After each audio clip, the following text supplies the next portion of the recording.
Depuis toujours, ce sont les paysans qui ont eu la charge de nourrir les hommes. Ils s'en sont acquittés à travers les époques et les civilisations, mais cela n'a pas empêché l'histoire de l'humanité d'être aussi une longue histoire de disette et de famine.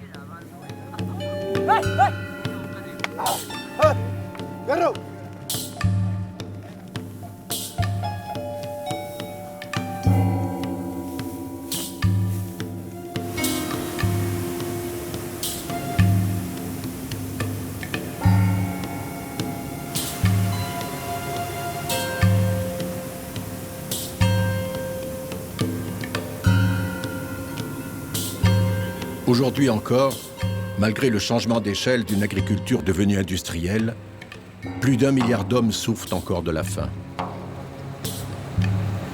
Et l'objectif de réduire ce nombre d'ici à 2015, comme s'y étaient engagées les Nations Unies, reste le défi du XXIe siècle.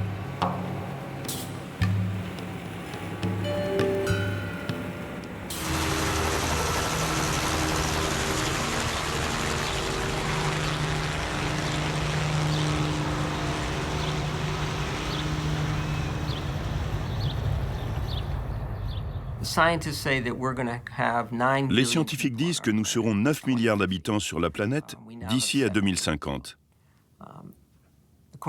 Nous sommes actuellement 7 milliards. Selon le ministère des Affaires étrangères des États-Unis et les chercheurs du monde entier, les agriculteurs vont devoir produire plus de nourriture dans les 50 prochaines années qu'ils n'en ont produit durant les 10 000 dernières années. On dit que la population mondiale augmente de 80 millions par an. Mais il s'agit d'un chiffre tellement énorme qu'il ne parle pas aux gens.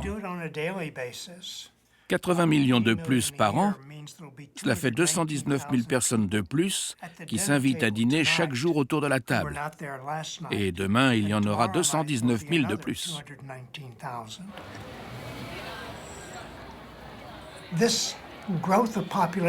La croissance démographique est continuelle. Elle augmente chaque année, chaque jour, alors que les ressources en terre et en eau de la planète sont limitées. Or, nous avons atteint ces limites.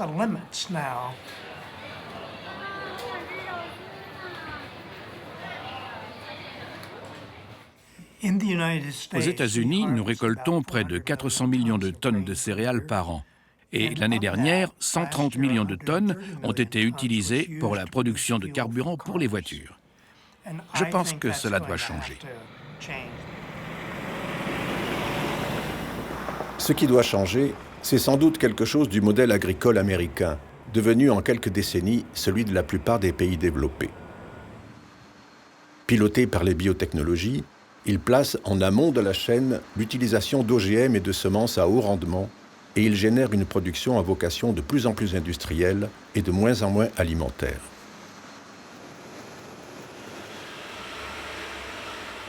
Le secteur le plus touché par cette baisse des stocks de céréales disponibles est celui de l'aide humanitaire, qui a été jusque-là alimenté par les surplus agricoles américains. Il a donc fallu à tout prix inventer autre chose pour remplacer l'aide alimentaire classique. Et c'est de France, et non des États-Unis, qu'est venue l'innovation principale, une pâte nutritive à base d'arachide, le Plumpy Nut, vite devenue une référence dans l'aide humanitaire d'urgence.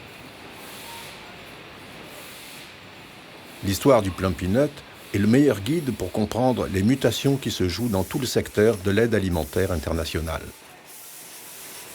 La place du Plumpy Nut est une place importante, assez surprenante. Nous ne nous attendions pas à autant de développement, mais c'est le résultat de recherche, mais c'est aussi le résultat d'un certain nombre de produits que nous avons, au niveau de Nutri-7, lancés depuis les années, depuis 1986. Ce n'est pas un produit qui est arrivé à partir de rien.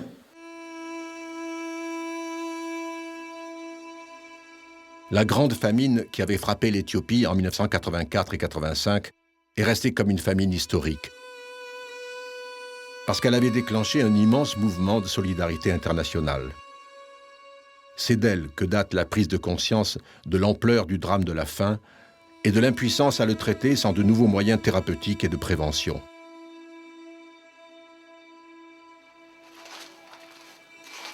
Le premier de ces nouveaux moyens thérapeutiques a été le Plumpy Nut. Il a créé à lui seul une petite révolution, puisqu'il nous a permis de trouver une solution de traiter les enfants qui souffraient de malnutrition aiguë sévère à domicile. Et donc ça nous a permis de toucher beaucoup plus d'enfants et de les traiter avec un produit qui est spécialement destiné à ce type de population. Donc c'est ce qu'on appelle le RUTF, qui visait juste les enfants malnutris aigus sévères, qui étaient des produits à base lipidique, avec des éléments comme des vitamines et des minéraux.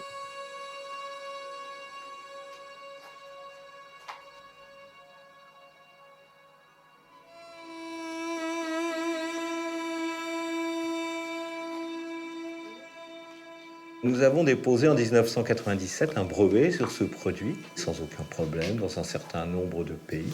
Et en 2005-2006, quand le produit a connu beaucoup de succès, un certain nombre de tiers se sont intéressés de façon plus proche au produit, ont certainement voulu le limiter et se sont trouvés face à un problème de brevet.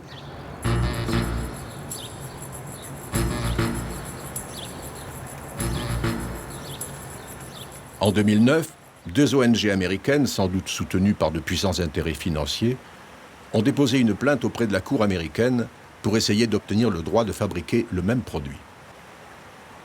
Mais elles ont finalement été déboutées et Nutriset a choisi d'abandonner sa licence aux pays africains qui en avaient le plus besoin.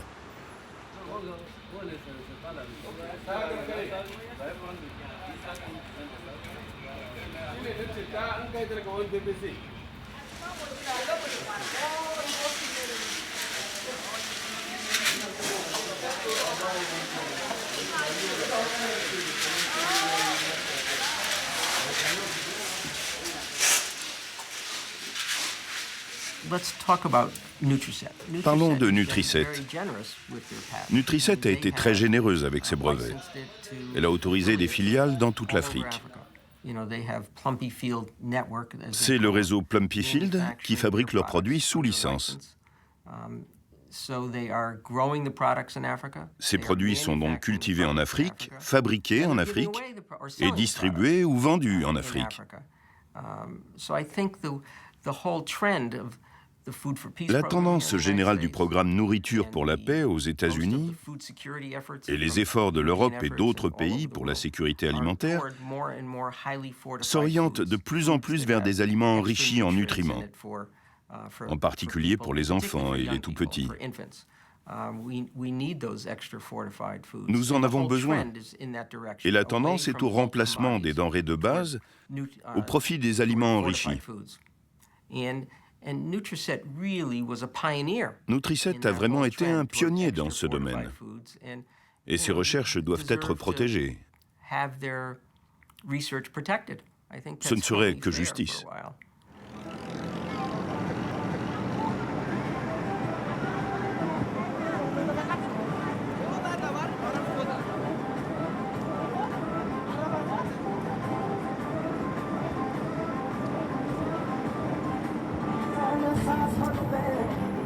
L'Éthiopie, dont le nom seul continue d'être évocateur de famine et de catastrophes humanitaires, est devenue un pôle régional de diffusion des moyens et des techniques de lutte contre la malnutrition.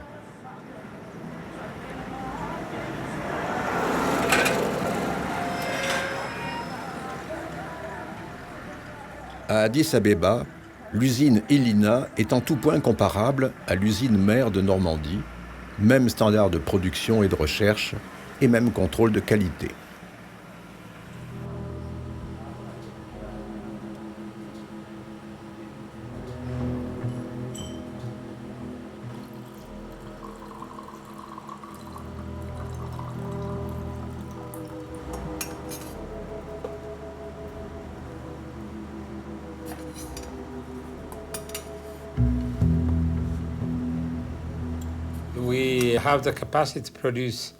Nous pouvons produire près de 10 000 tonnes d'aliments thérapeutiques, destinés principalement à l'Éthiopie et aux pays voisins. L'Éthiopie est très sérieusement affectée par la malnutrition sévère. Ses besoins en aliments thérapeutiques sont donc très importants. Il n'est donc pas sérieux d'importer ce genre d'aliments de l'étranger alors que des enfants sont en train de mourir. Notre souveraineté dépend de notre capacité à nous mettre totalement à l'abri.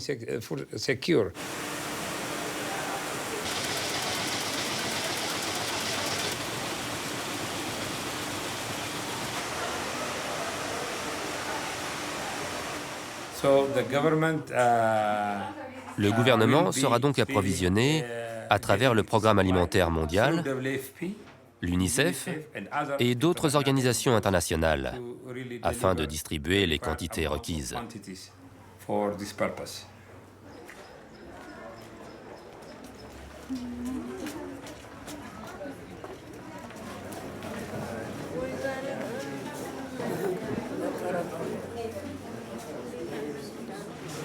Quelle est la prise de poids escomptée? 2-3 kilos.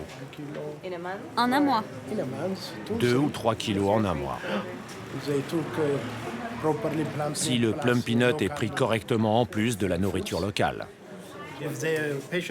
Si un patient souffre de malnutrition sévère, nous lui donnons du plum peanut. Si c'est modéré, nous lui donnons du plum pea soup.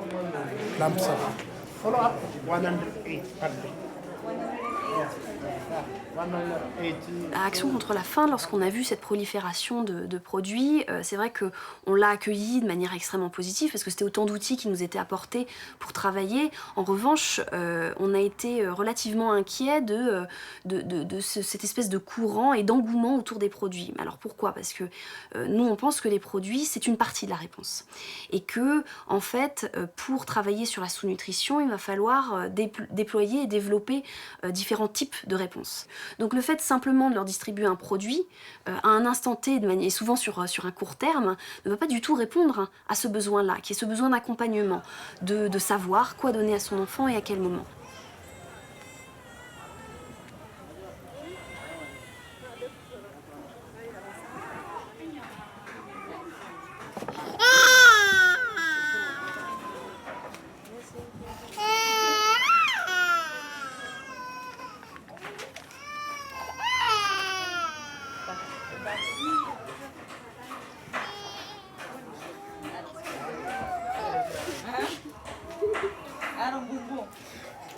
Maintenant, les malnutris, là, ils sont tous là dehors. Maintenant, on les regroupe, on leur fait un conseil nutritionnel pour prévenir la malnutrition et en cas de malnutrition, comment s'y prendre.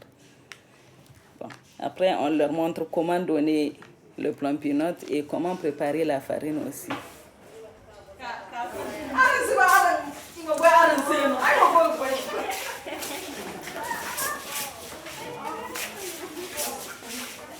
Par jour, on peut avoir les malnutris jusqu'à 15, 20 comme ça. Les sévères et les modérés.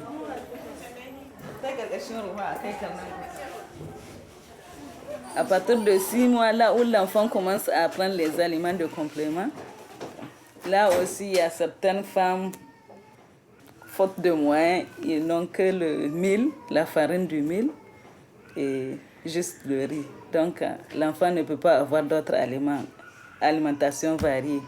Donc, il est obligé de tomber dans la malnutrition.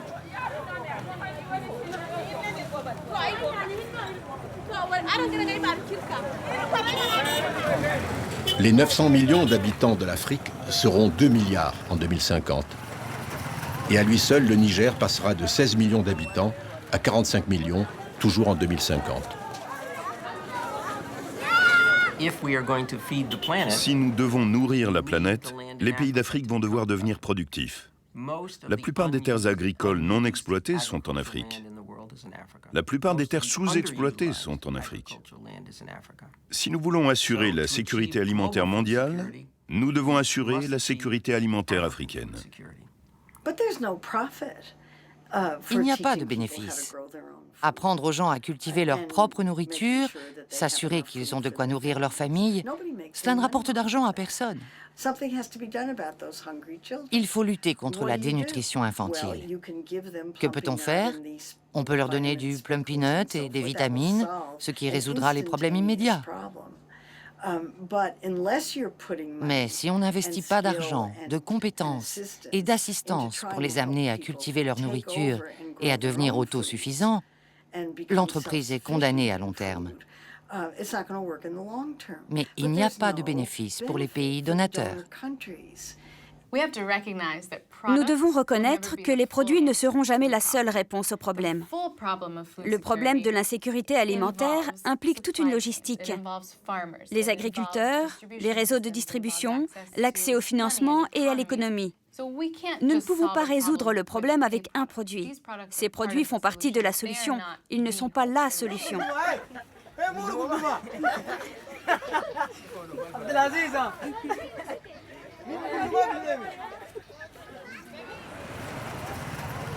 Alors aujourd'hui, moi, je doute particulièrement de la capacité de ces produits à avoir un impact de long terme sur la sous-nutrition. D'abord parce que est-ce qu'un État a la capacité d'acheter ce type de produit et de perfuser sa population avec? Moi, j'en doute. Et puis, c'est aussi oublier qu'on ignore les effets à long terme sur les enfants de ces produits-là. Beaucoup d'études ont montré qu'il fallait être extrêmement vigilant sur des gains de poids rapides sur des enfants âgés de moins de 2 ans. C'est-à-dire que ces produits-là, à forte teneur en lipides, peuvent donc provoquer des gains de poids rapides, ce qu'on recherche un petit peu, mais si ces gains de poids produisent une masse graisseuse au lieu de produire une masse maigre, c'est-à-dire au lieu de les faire grandir, hein, ce qu'on souhaite faire, eh bien il y a des risques qu'à terme ça provoque demain de l'obésité par exemple. Alors ça paraît un peu étrange que de la sous-nutrition et que le traitement de la sous-nutrition mène à l'obésité à l'âge adulte, hein. Mais beaucoup d'études montrent qu'il faut être extrêmement vigilant et que demain on pourrait voir émerger des problèmes de santé publique très importants émanant de l'utilisation de ces produits vraiment à forte dose en lipides. Donc personne n'ignore qu'il faut être extrêmement vigilant sur l'utilisation de ces produits.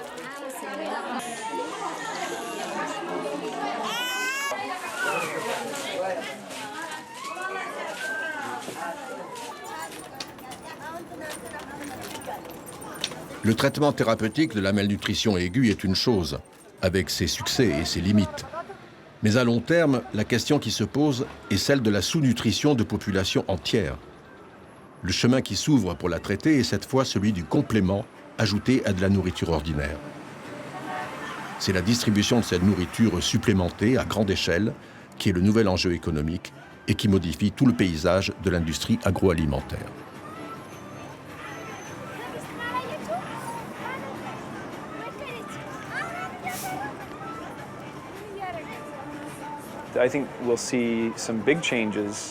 Je pense que les années à venir verront de grands changements dans la production et la distribution. Les producteurs de plum peanut sont très spécialisés et opèrent dans des usines de petite taille. Pour obtenir une production suffisante pour que les aliments supplémentés soient accessibles aux foyers pauvres, il faudra que d'autres acteurs entrent sur le marché.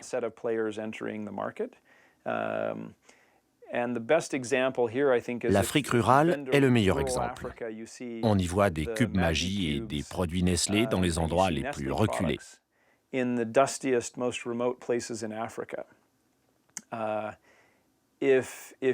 Ces entreprises privées sont capables de distribuer des suppléments à grande échelle. Elles savent le faire. Ce sont elles qui pourront réduire les coûts et répondre aux besoins des zones rurales, pas les sociétés spécialisées qui ont révolutionné le traitement de la malnutrition avec des produits de type plum peanut. Ce que l'on voit aujourd'hui en Afrique rurale, c'est un glissement vers les activités du secteur privé. Il y aura certainement un mélange des deux. Par exemple, il existe actuellement en Éthiopie un projet liant PepsiCo et des petits paysans éthiopiens.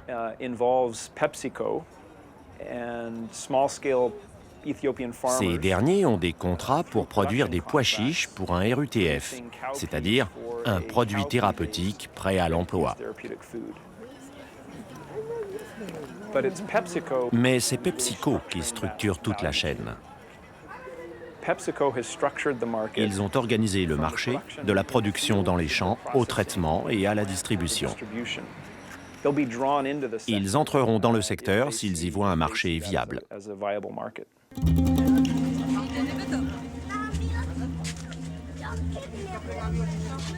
Il n'y a qu'un pas, de l'aliment enrichi comme supplément alimentaire à la nourriture simplement récréative déjà distribuée à l'échelle planétaire par les grandes sociétés de l'agroalimentaire.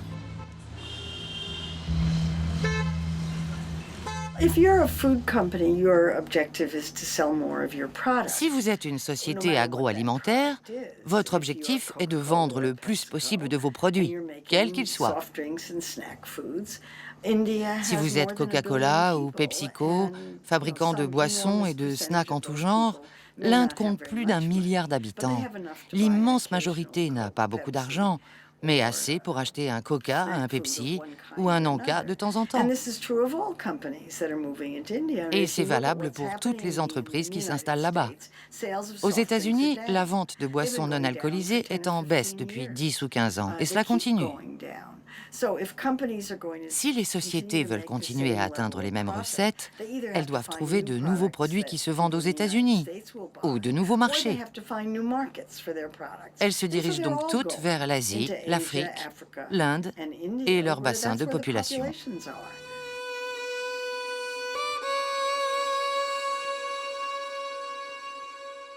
Deuxième population mondiale, quatrième puissance agricole, l'Inde collectionne les superlatifs.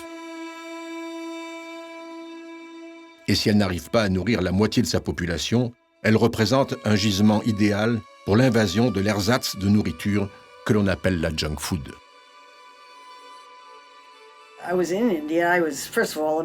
En Inde, j'ai tout d'abord été étonnée de trouver des chips PepsiCo, Frito-Lay. Les sociétés détenues par PepsiCo sont partout, même dans les villages reculés où il n'y a pas d'autre nourriture que celle cultivée par les habitants. Au bord de la route, il y a des petits stands qui vendent des chips Frito-Lay. J'ai rapporté un paquet de céréales Kellogg's. Au dos de la boîte, on conseille ce produit sucré et chocolaté en remplacement des aliments traditionnels et des chapatis. C'est une tentative délibérée pour faire croire aux mères que c'est une nourriture plus saine que celle qu'elles préparent.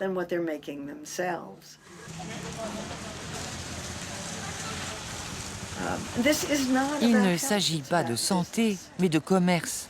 Est-ce bon pour la santé de ces populations? Bien sûr que non. Mais il ne s'agit pas de santé publique. Ces sociétés ne sont pas des agences de services sociaux. Ce sont des multinationales qui doivent augmenter leurs ventes et qui savent très bien le faire.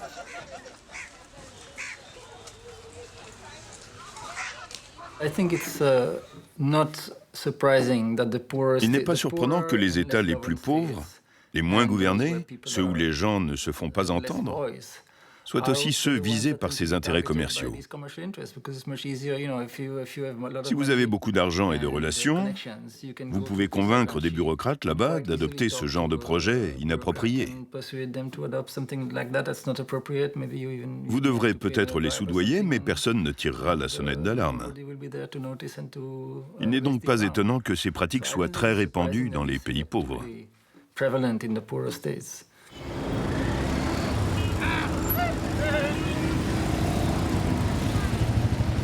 Résister à la pression des marchés et se donner les moyens de nourrir la population tout en assurant la santé publique, c'est ce qu'on appelle définir une politique alimentaire.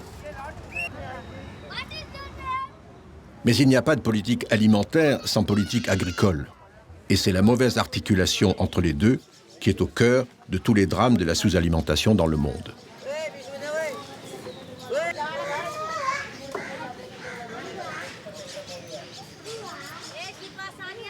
La malnutrition aiguë est un sujet complètement nouveau et qui n'est pas du tout traité aujourd'hui en Inde.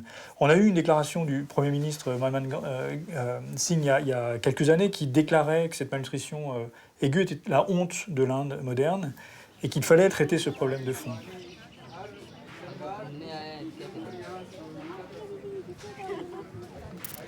Aujourd'hui, on estime qu'il y a 19 millions d'enfants dans le monde qui souffrent de cette malnutrition aiguë. 8 millions d'entre eux vivent en Inde. 40% de cette malnutrition mondiale est en Inde. Et aujourd'hui, malgré tous les efforts, malgré les différentes initiatives prises depuis une vingtaine d'années en Inde, on n'est pas encore en mesure de faire un dépistage et un traitement systématique des enfants malnutris dans la plupart des États indiens.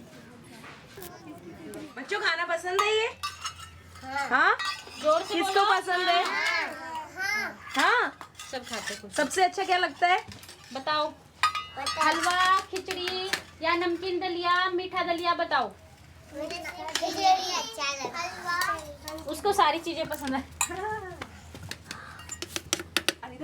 मुझे सिर्फ खिचड़ी पसंद है yes please मुझे हलवा पसंद है मेरी चाची ना पहले वो रोज खाती वो छोरा अच्छा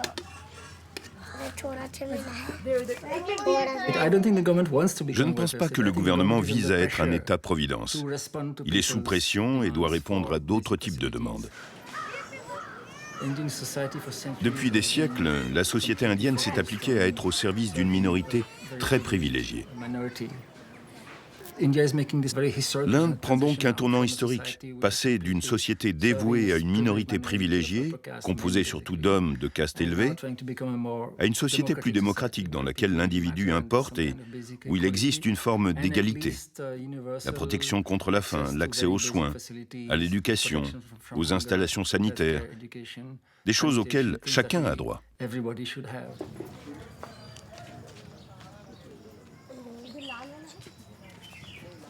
Alors il y a deux choses qui viennent d'être décidées par le gouvernement indien. Une première loi qui vient de passer, qui incite les entreprises à être plus enclins à donner une partie de leurs bénéfices aux actions caritatives. Donc ça, c'est un premier geste qui pourrait effectivement encourager l'investissement sur les œuvres sociales en Inde. Et la deuxième loi concerne cette Food Security Bill, cette décision d'allouer une nourriture, enfin des quantités alimentaires supplémentaires aux populations les plus déshéritées. Ça correspond à peu près à 75% des populations les plus pauvres en milieu rural et 50% des populations les plus pauvres en urbain, avec une donation de 5 kg de céréales par personne.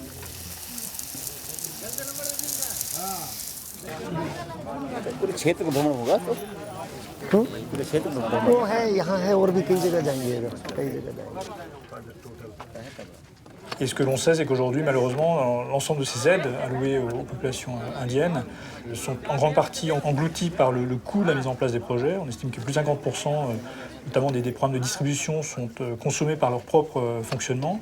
Et une bonne partie, un bon tiers, est détourné par des gens qui profitent du système. Donc en fait, c'est une infime partie, 20-30% de ces aides, qui arrivent auprès des populations. Donc, cette nouvelle décision du gouvernement indien est généreuse, elle va coûter très cher. La grande question est de savoir est-ce qu'elle va vraiment permettre de changer la donne et aider les gens à sortir de la pauvreté.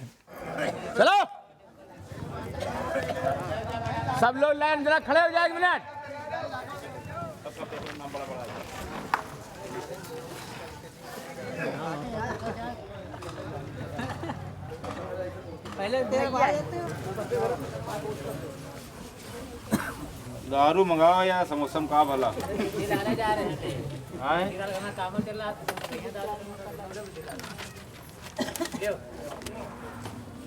ईमानदारी इसमें है नहीं, सब चोरी मक्कारी काम है। राशन में हम लोग कोई भी हस्तक्षेप नहीं करते, मिट्टी के तेल में थोड़ा बहुत हेर फेर करते हैं, राशन में नहीं करते, न चीनी भी नहीं करते। चीनी यूनिट से आती है, यूनिट देते हैं 10-20 किलो, अगर बचाया तो उसमें खर्चे हैं, कहीं थाने पे है, कहीं किसी की 10-20 किलो बच गई, बाकी चीनी में कुछ नहीं, गल्ला चीनी में कुछ नहीं, मिट्टी तेल में हम लोग मैनेज करके चलते हैं।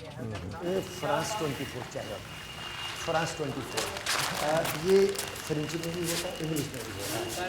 ये यहाँ अरे ये सब कलाकार होते हैं। Le paradoxe de l'Inde est que le pays regorge de stocks de céréales, alors que 300 millions d'Indiens souffrent de la faim et n'ont pas accès au blé ou au riz d'un repas quotidien.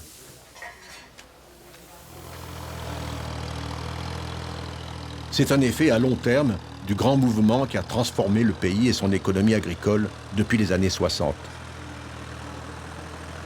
Ce qu'on a appelé la révolution verte a fait faire un bond technologique à l'agriculture traditionnelle en introduisant la mécanisation, de nouvelles variétés de semences à haut rendement et le recours aux engrais et aux fertilisants.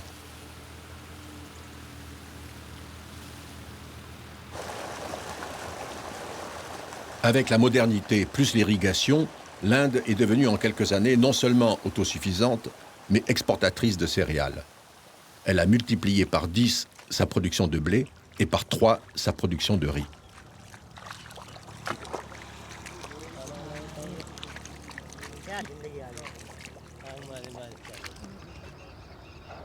Cette réussite économique s'est faite au prix de la déstabilisation du monde paysan. La chute des prix agricoles et l'endettement des petits fermiers a eu des conséquences dramatiques. Le pays est devenu celui de l'exode rural et des suicides de paysans. Aujourd'hui, 1 toutes les 30 minutes, 270 000 depuis la fin des années 90.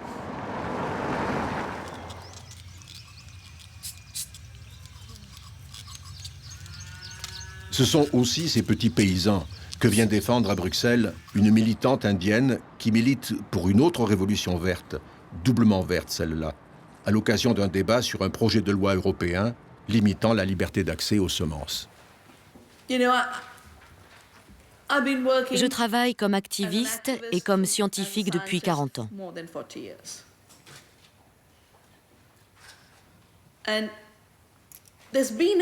Il fut un temps où il existait un semblant de démocratie dans nos sociétés, avant que les entreprises n'imposent leurs lois.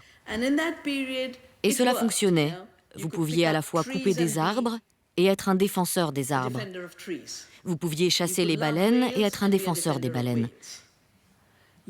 L'agriculture intensive n'était pas de mise et on pouvait cultiver son petit champ. Le système fonctionnait. Avec la mondialisation, les entreprises ont imposé leurs lois. Le système qui devait répondre à nos besoins répond aux leurs.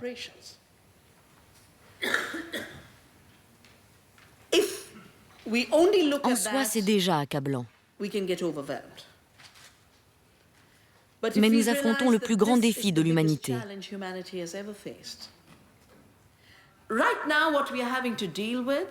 Nous sommes face à une gigantesque machine de relations publiques d'une part et à un bataillon de lobbyistes de l'autre.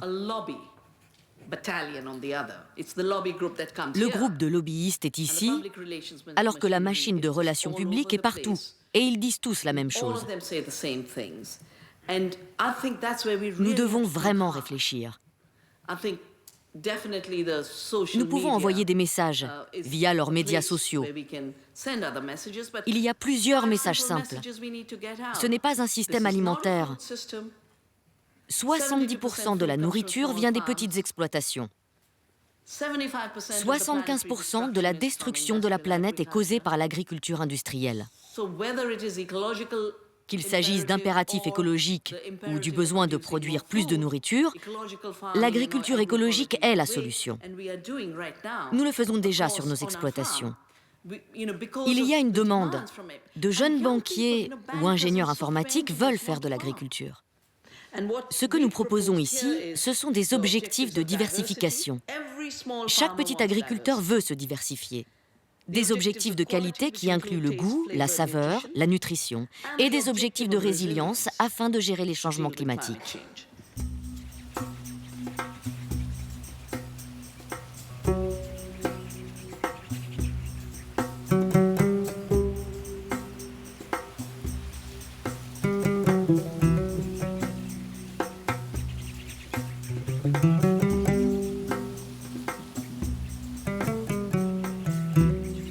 Nous cultivons, c'est nos femmes qui vendent là, ça, au marché, au petit marché.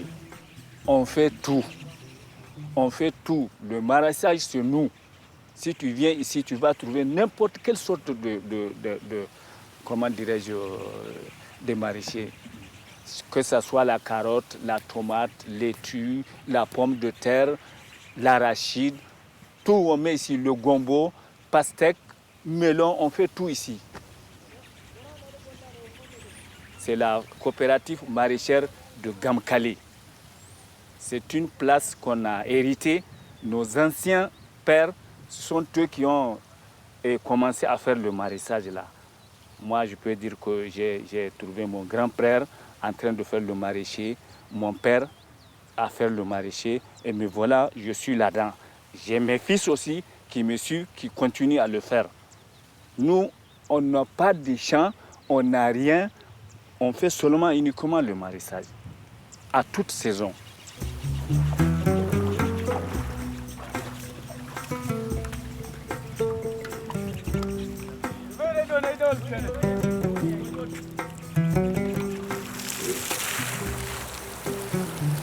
L'Afrique n'a pas connu de révolution verte à l'échelle du continent, à la différence de l'Inde. Les agricultures locales y restent diversifiées, conformes à des modèles traditionnels et surtout centrées sur les notions de communauté et d'intégration familiale.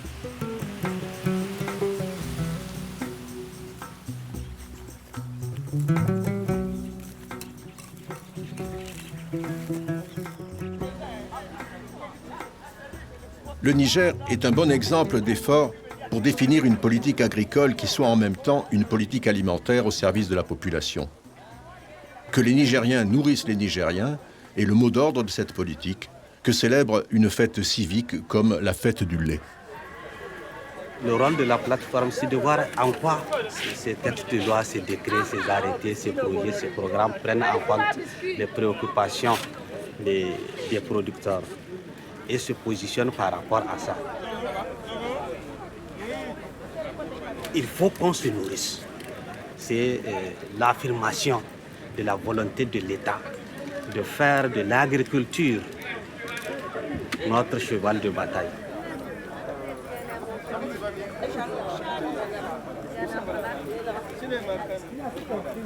En termes d'élevage, en termes de maraîchage, en termes de culture dunaire pluviale, qu'est-ce que les producteurs peuvent produire avec leurs propres techniques sans apport des produits chimiques qui, reconnaissons-le, aujourd'hui, causent un ravage en termes de santé au niveau de la population.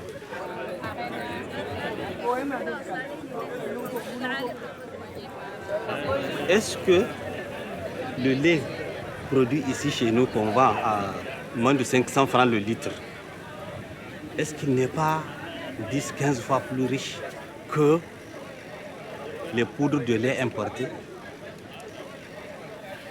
Tout ce qu'on nous présente dans des sachets avec plein d'emblèmes de publicité, nous disons méfions-nous. À la télé, on vient, on cherche quelqu'un, un bon humoriste, qui vient, qui lui dit « Ah, consommer ça, c'est très bien, ça donne la santé, ça donne la force, et vous êtes bien, il faut consommer, c'est moins cher. » Vous prenez un an, c'est les maladies qui commencent dans la famille. Et ça joue sur l'économie de la famille.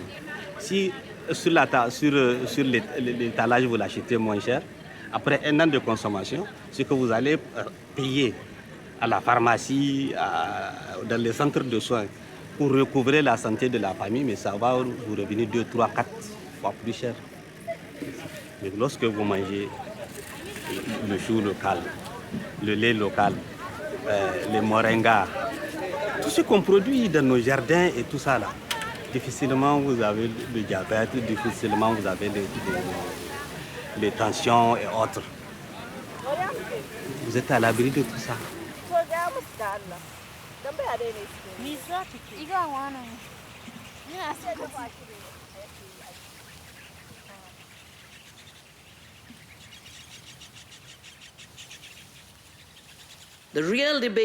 Le vrai débat, c'est quel système voulons-nous et quel rôle jouera la démocratie dans l'élaboration d'un système alimentaire respectueux de la planète, des producteurs, des paysans et des citoyens. Il y a deux choses très importantes pour certains agriculteurs dont on ne parle pas. Pas pour les petits fermiers traditionnels, mais importante pour les producteurs, qui ont besoin d'avoir accès à toute une variété de semences non OGM et non brevetées. C'est un droit. Or, on ne parle pas des droits des agriculteurs et des producteurs. Et quand on en parle, le langage de la loi est incompréhensible. L'agriculteur a le droit d'avoir libre accès aux semences. C'est ce système que nous devons créer. Mais cette loi génère un système fermé.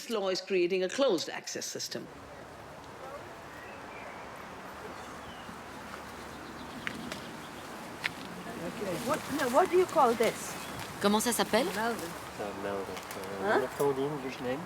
Vous avez de ça, vous aussi, en Inde? Avec des pousses spontanées aussi riches en fer et en vitamine A, pas besoin de riz génétiquement modifié.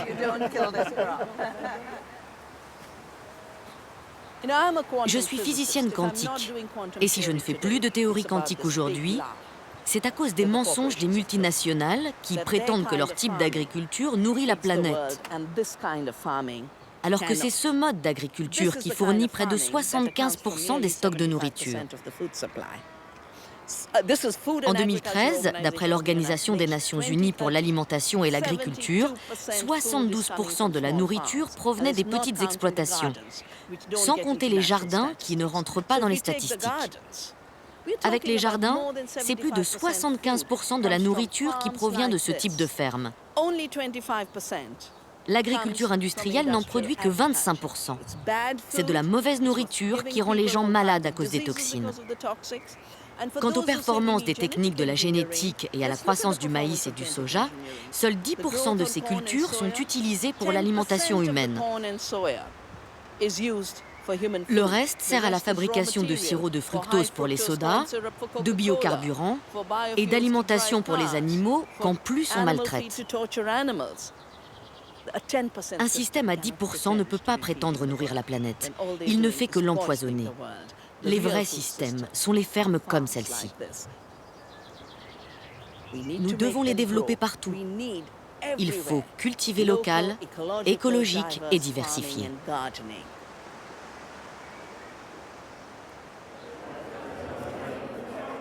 Quel que soit le chiffrage des proportions entre production agricole purement vivrière et production à vocation agro-industrielle, la question centrale reste toujours, à Bruxelles comme à Paris, celle de l'agriculture comme garante de la sécurité alimentaire.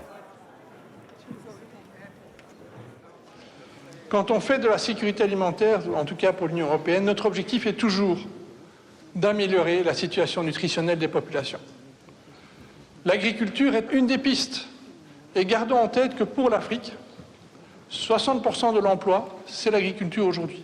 Donc il y a nécessité de travailler sur l'emploi, surtout que c'est 60% de l'emploi, mais c'est plus de 80% des pauvres les plus extrêmes. Et ce taux de pauvreté, où le différentiel ville-campagne est en train d'augmenter.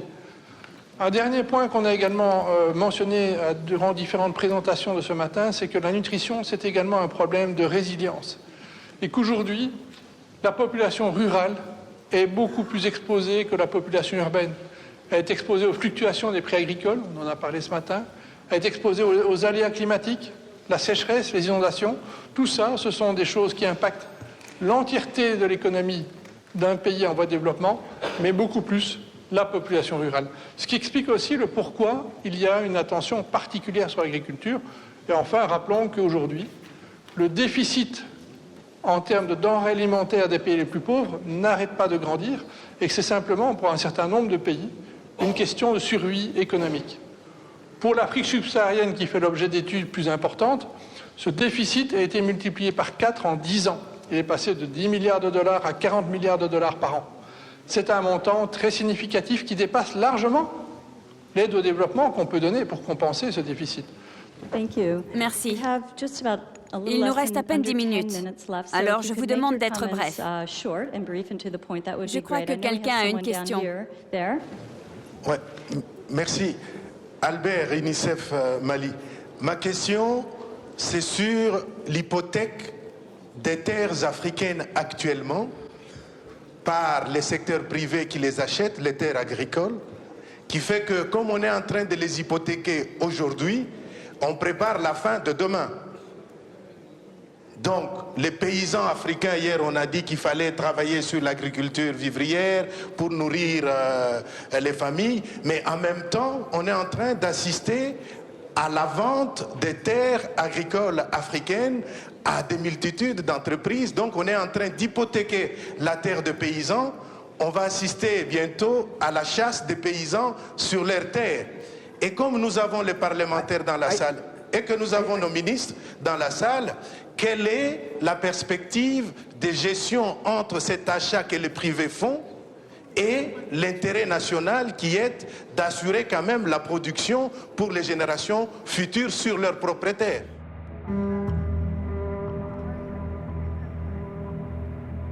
La ruée vers des terres inexploitées à l'échelle mondiale s'est accélérée depuis la crise de 2008, à la fois financière et alimentaire.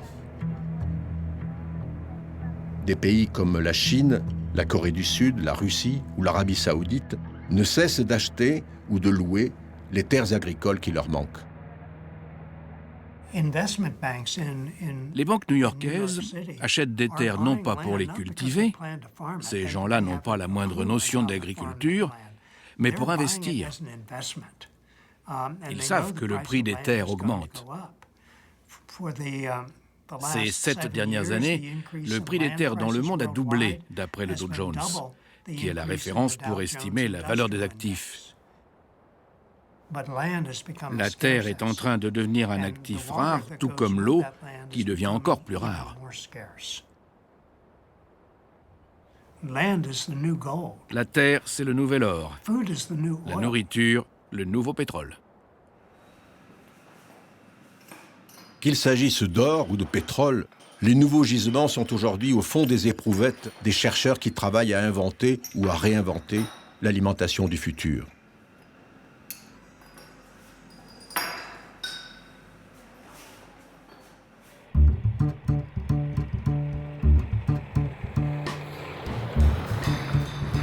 La Californie est par excellence le pays de ces nouveaux chercheurs d'or. Les startups s'y multiplient, financées par les fondations des géants de l'économie du net, à qui rien n'est étranger de ce qui touche à l'avenir des hommes, santé et nourriture comprises. 350 millions de dollars ont ainsi été investis en 2012 dans des startups de l'innovation alimentaire.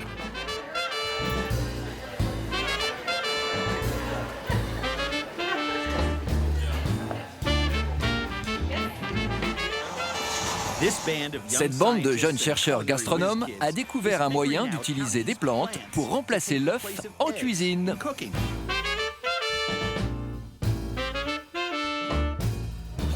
Les œufs à base de plantes se conservent plus longtemps, consomment moins d'énergie à la production, coûtent moins cher et sont sans danger pour la santé. Une véritable percée dans l'impossible. Les animaux destinés à notre consommation, que ce soit pour leurs œufs ou leur viande, reçoivent plus de nourriture que le 1,5 milliard de personnes qui ont faim tous les jours. C'est idiot. On peut trouver des moyens de réduire drastiquement le coût de la nourriture grâce aux plantes, dont le rôle dans les produits alimentaires reste pratiquement inexploré. Si on les identifie et si on les donne à ceux qui en ont besoin, on pourra nourrir plus de monde à un prix raisonnable, réduire le problème de la faim et faire quelque chose pour l'environnement en même temps.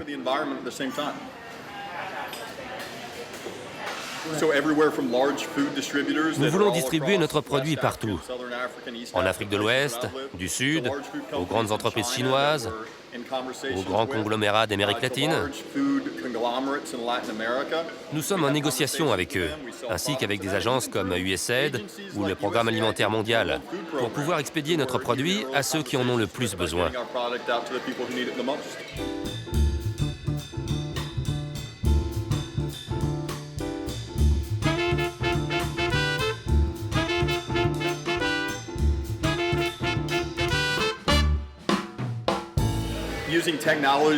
Grâce à la technologie, on peut se passer d'animaux en cage, nourris au soja et au maïs, pour arriver à quelque chose de meilleur, de plus logique. Je pense qu'on verra un retour aux productions plus viables au lieu d'enfermer les animaux, avec les problèmes de sécurité alimentaire que cela entraîne. On recommencera à élever les animaux à l'air libre. Les gens reviendront à leurs racines.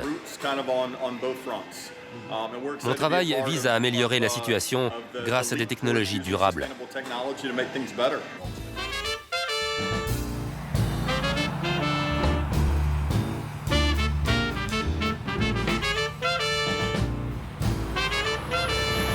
Changer le monde en pensant autrement. C'est la devise de la Silicon Valley. Elle a fait ses preuves en révolutionnant le système de la communication sociale, mais elle peut aussi s'attaquer au monde réel. Et si l'œuf peut se passer de poule, pourquoi ne pas imaginer que la viande puisse se passer d'animaux à 2 ou à 4 pattes?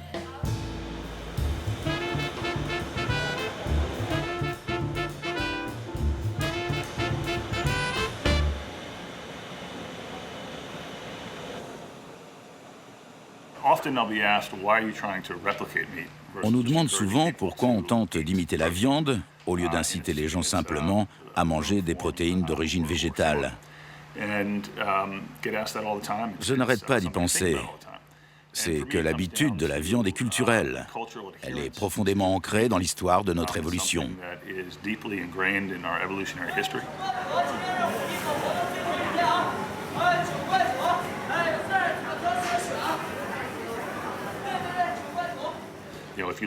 Si on regarde de quoi est constituée la viande, on trouve du collagène, des protéines, des glucides.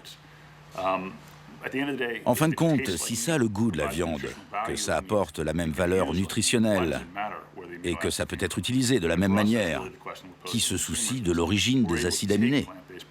C'est la question que nous posons à nos consommateurs. Nous sommes capables d'extraire des protéines d'une plante, de les passer dans un système simple qui utilise les forces naturelles de chauffage, de refroidissement et de pression, et de les réaligner pour imiter les fibres musculaires de l'animal.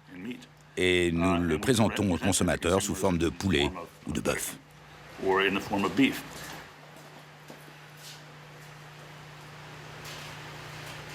On dirait du poulet.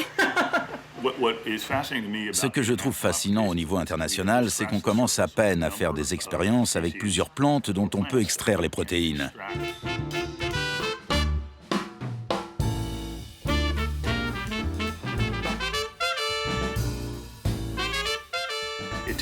Il faut du temps pour qu'une idée ou une technologie change les choses. De temps en temps, je pense à la phrase de Victor Hugo qui dit « Il n'est rien au monde d'aussi puissant qu'une idée dont l'heure est venue ».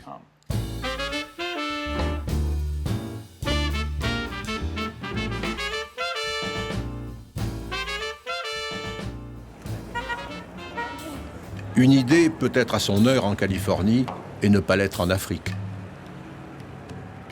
Pour un paysan africain, le premier souci n'est sûrement pas d'apprendre à extraire les protéines de ses céréales pour en faire un ersatz de bœuf ou de poulet.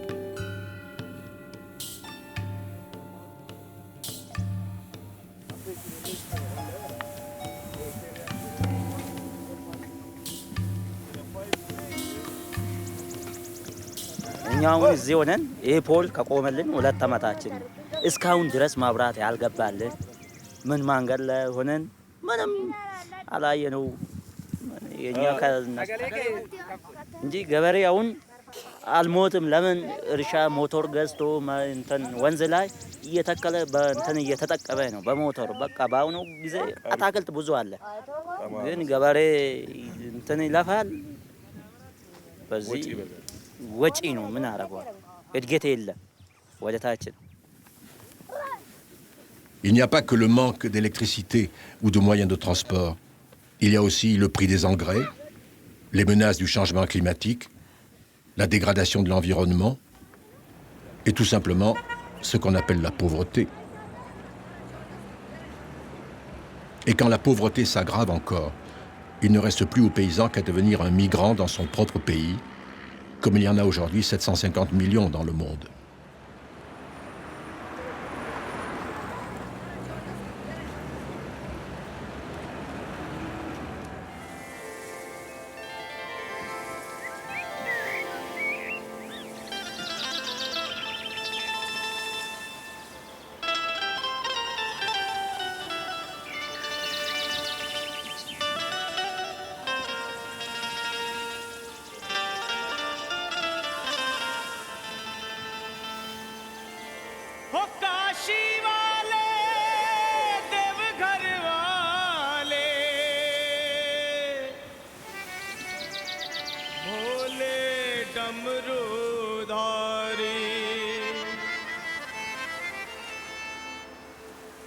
Shiva